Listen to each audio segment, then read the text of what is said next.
Hey dancers, welcome back to my channel. I'm Claudia and thank you so much for joining me today. Today I have the most... Hey dancers, welcome back to my channel. I'm Claudia and thank you so much for joining me today. Now today I have the most amazing little dancer with me. Her name is Helena. Welcome to the channel, Helena. Helena is from Brisbane. She's only 15 and she trains at Prima Youth Classical Academy. Now, today we are doing a very highly requested tutorial. It's all about Grand Allegro, split leaps, how to get a good split leap, how to do some really difficult steps in Grand Allegro. I'm going to talk to you about that in a second. But before we start, don't forget to like and subscribe, and I want you to comment below what your favorite Grand Allegro step is.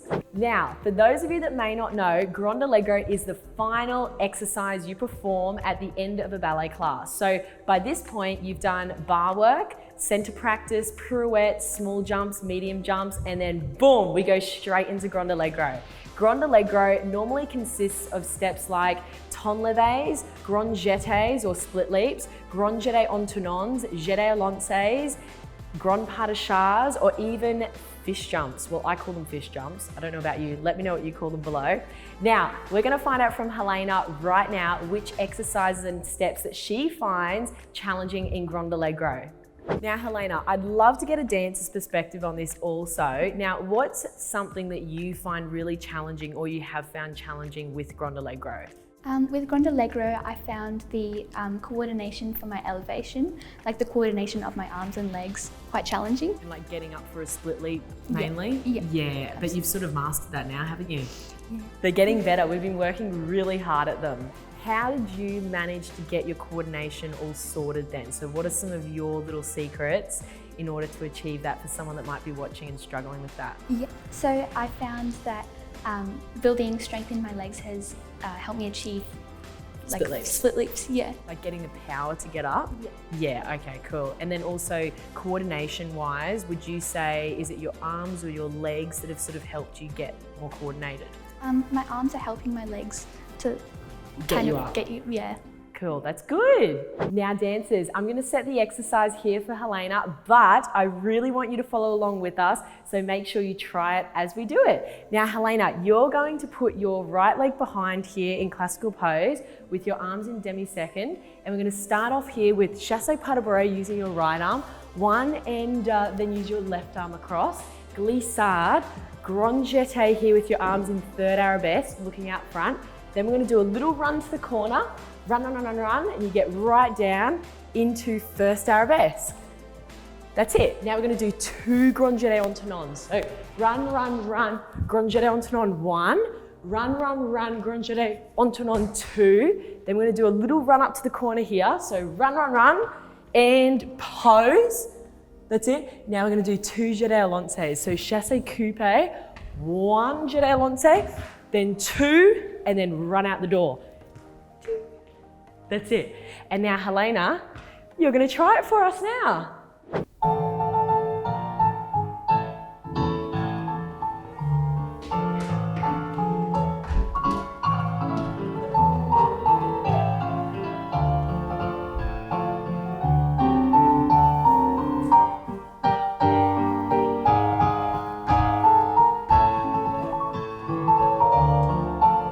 Now dancers, as you can see, there are three very difficult steps in this Grand Allegro exercise, so I am going to be breaking these down for you. The first one is a grand jeté, the second one is a grand jeté en tournant, and the third one is a jeté Alonce. So with Helena, we're going to be talking about each of these three steps as lessons, and the first lesson we're going to talk about is a grand jeté.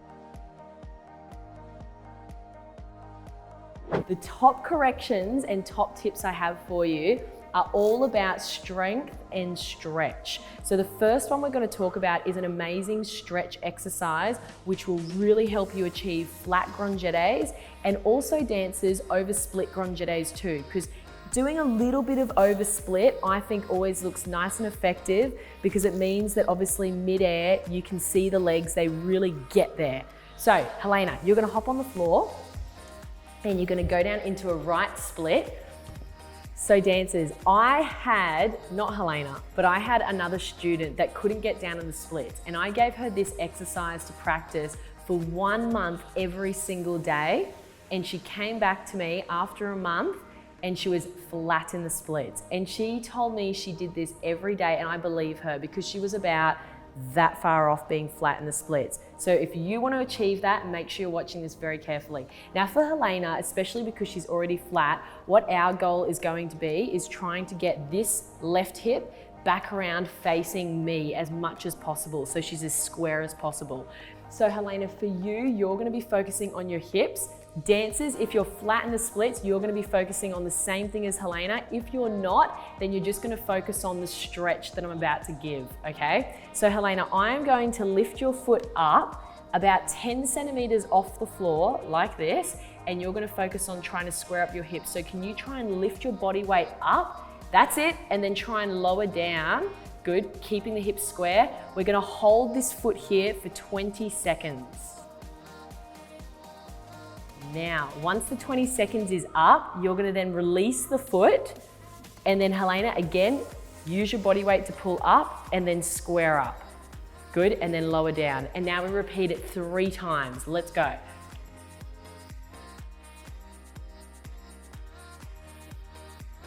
Okay dancers, you'll find that as soon as you start practicing this, and when you get to the 3rd round of doing this exercise, if you started about here, you should be about there, because the gravity is really pulling you down, especially when you've got someone holding the foot, only 10 centimeters off. So make sure you're careful when doing stretches like this, but this is something that has really worked for all of the dancers that I coach to achieve split jetés and over split jetés. As you know, when you take off for a grand jeté, you're using your supporting leg. So for Helena here, it's her left leg. She's using that in the ground. So if you follow what I'm doing for you watching and for Helena, so you're using that in the ground to then get the power to go up. So if you have not enough power in your left supporting leg here, then obviously you'll find, and it's like what Helena said earlier, you're gonna find it quite difficult to get up into the air and achieve a really good grand jeté. So for us to get the right amount of power to do a grand jeté, I want you to practice this for me, Helena. You're gonna place your left foot out there in front, and I want you to attempt to do 8 jumps and 8 sautés on the spot. 1, go. Yep, 2, 3, heel down. 4, go heel down. 5, 6, 7, 8. It's pretty hard, isn't it? Yes. So dancers, if you practice something like this every day, then getting the power to really use your leg and intrinsic muscles actually underneath your foot down into the ground to then rebound you up, you're going to find it so much easier to get up in the air on a grand jeté. Our next correction for grand jetés is sort of linked to the exercise we just practiced there with Helena, but now you're going to do the extended version where you're going to step and you're actually going to do the grand jeté on the spot. Boom. That's it. So try and do a full grand jeté on the spot now, Helena. 1, 2, go. That's it. Now the reason why I give this to dancers is because I always think that if you can do a grand jeté on the spot from absolutely nothing, think of how easy a grand jeté will be with an actual preparation, right? Yeah, so try another one again, Helena. 1, 2, 3, go! That's it. Now, when you do this too, dancers, you're trying to get your hips completely up. So when Helena does this, she doesn't really want to be traveling out. She wants to be going 1, 2, 3, straight up as much as possible. Now dancers, I always think it's very important when you do a grand jeté that your back leg is just as high as your front leg. So Helena, you know when you do a grand jeté, you're sort of aiming for your back leg to line up with that back corner right there. Well, what I want you to actually think about now is trying to open the back leg very slightly, because opening it, number 1, is actually going to make the line look longer, and number 2, you'll find you'll have a little bit more range to kick the leg up. That's it. So instead of aiming to that back corner there, I want you to aim to where the light is. Okay, give that a go for me. Let's go.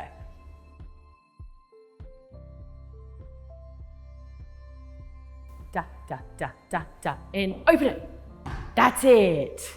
So remember dancers, just a little bit more open with your back leg to try and get it up a little bit more. Now, we're gonna go on to the lesson number 2, which is our Grand Jete en Tournant.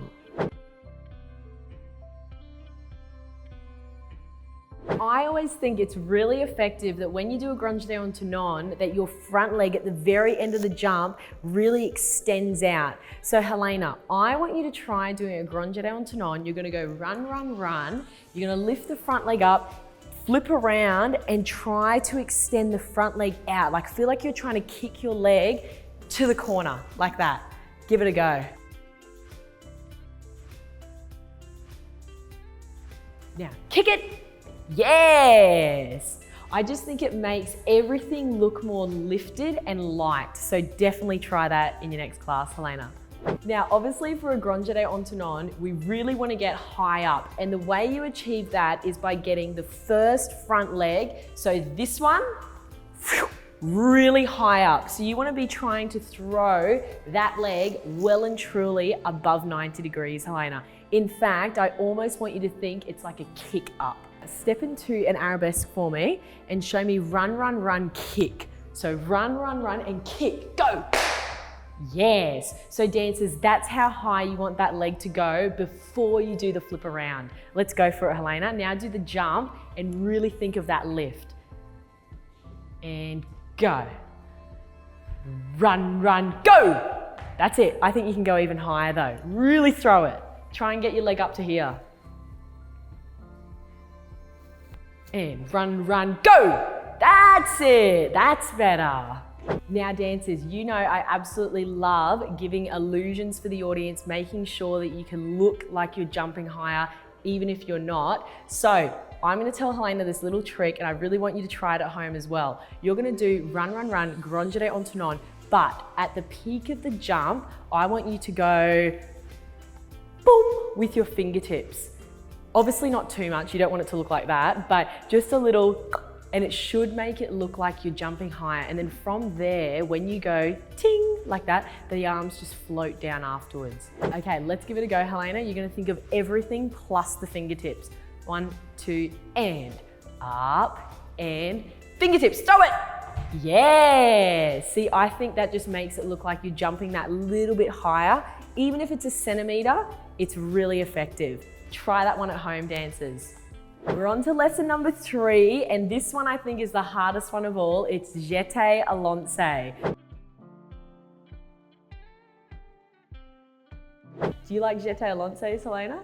Yeah, they are very difficult, but I'm going to give you some really top corrections in making sure that you can make them look really effortless. So the first correction is making sure that when you actually do the Jete Alonce and you're meant to be at the peak of your jump, you want your 2 hips to be up at the same time. And I almost describe it as though, you know when a gymnast does a jump, you know how they don't jump high, they jump quite low and they focus on a split like that. So you want to try and make sure you're getting that feeling of your legs going up like a gymnast, but the only difference is you as a dancer, you need to also lift your hips as well at the same time. So you've got everything going.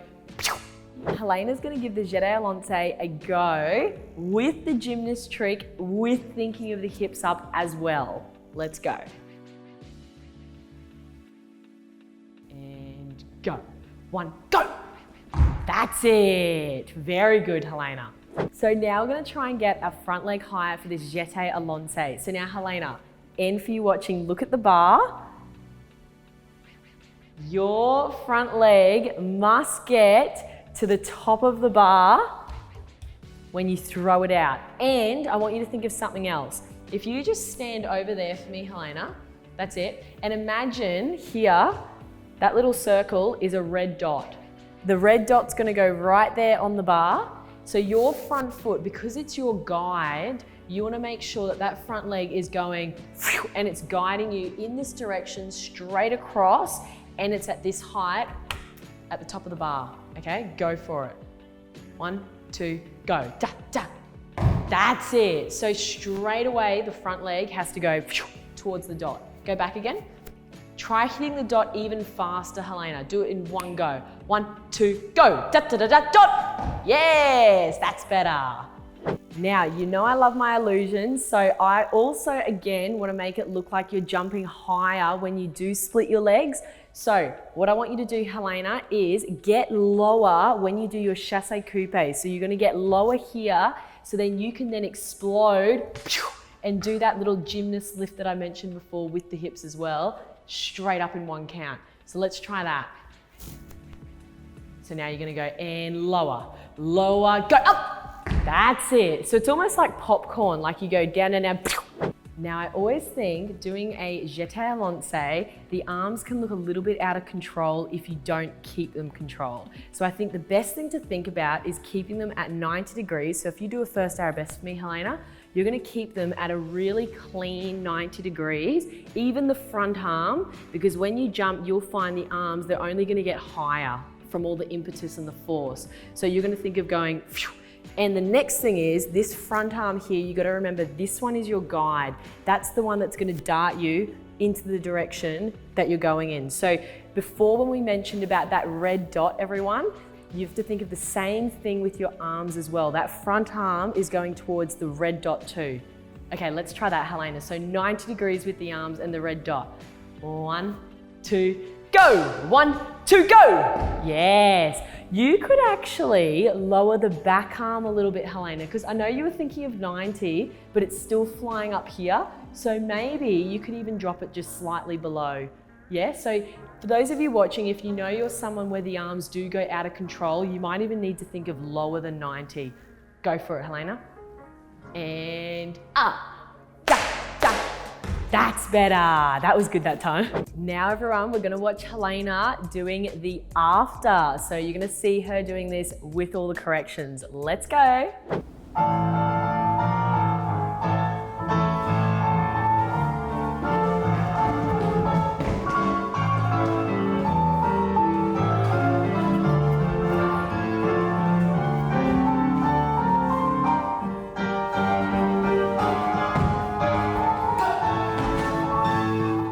Also, I think it'd be really cool to show you in slow-mo some of the before and afters of these 3 steps that we've used as lessons. So here's the grand jete.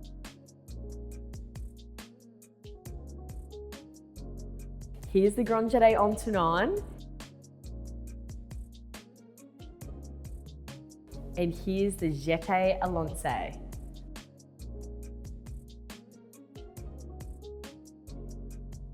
So as you can all see, there's a very big difference between Helena's before and afters. I'm very proud of you, Helena. So now some of these lessons too for Helena were new, so she's of course gonna go and practice them at home, just like you will too. So thank you all for watching my video today. Don't forget to like and subscribe and comment your favorite Grand Allegro step. We'll see you in the next video. Bye.